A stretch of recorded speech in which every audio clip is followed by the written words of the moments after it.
सबसे पहले तो गुजरात की इस पावन धरती पर जिसने हमें महात्मा गांधी दिए, जिसने हमें लौह पुरुष सरदार पटेल दिए, ये छठा अधिवेशन है कांग्रेस पार्टी का। 4 अध्यक्ष यहाँ से हुए गुजरात से, कांग्रेस के दादा भाई नारोजी, महात्मा गांधी खुद, सरदार पटेल और यूएन ढेबर जी। और बहुत ही अभिभूत हूँ यहाँ आकर। गुजरात की धरती ने इस देश के सबसे अग्रिम पंक्ति में खड़े होकर सत्य और साहस के साथ लड़ने वाले महात्मा गांधी हमें दिए।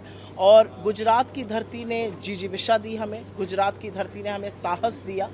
मैं एक चीज़ ज़रूर बोलना चाहती हूँ, जब हम गुजरात में हैं तो बापू की सीख अहिंसा सत्य को ही लेकर हम आगे बढ़ रहे हैं। जिस न्याय पथ की हम बात कर रहे हैं, बापू ने क्या कहा था कि जब तक अंतिम पंक्ति में खड़े व्यक्ति के साथ ठीक नहीं होता तब तक न्याय संभव नहीं है। हमारे न्याय योद्धा राहुल गांधी, हमारे न्याय योद्धा खड़गे जी वही संभव करने का प्रयास कर रहे हैं। मैं अभिभूत हूँ और बहुत गर्वान्वित महसूस करती हूँ कि एक ऐसी पार्टी का हिस्सा हूँ जो इस साल 100 साल गांधी जी के कांग्रेस अध्यक्ष हुए और 150वीं जयंती सरदार पटेल की मना रही है।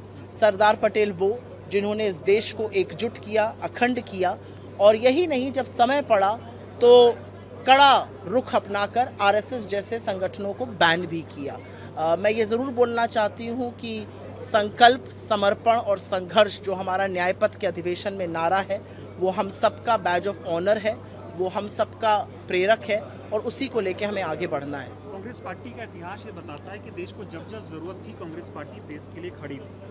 आज भी देश में जो हालात हैं वो ठीक नहीं है। ऐसे में कांग्रेस का ये अधिवेशन देश को कितनी नई ऊर्जा और नई सोच देगा। आज इस देश में अमीरों और गरीबों के बीच में इतनी बड़ी खाई है कि उसको पाटना मुश्किल है। आज इस देश में वैमनस्यता और नफरत इस कदर घोली जा रही है कि उसमें मोहब्बत डालनी ज़रूरी है।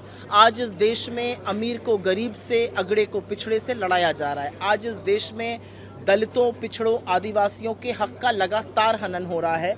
तो चाहे वो ब्रिटानिया हुकूमत को घुटने टेकवाना हो या इस रेजीम को पछाड़ना, हमने लगातार वो काम किया है। हम मोहब्बत की बात करते हैं, हम सत्य की बात करते हैं, हम साहस की बात करते हैं और उसी को लेके कांग्रेस आगे बढ़ेगी।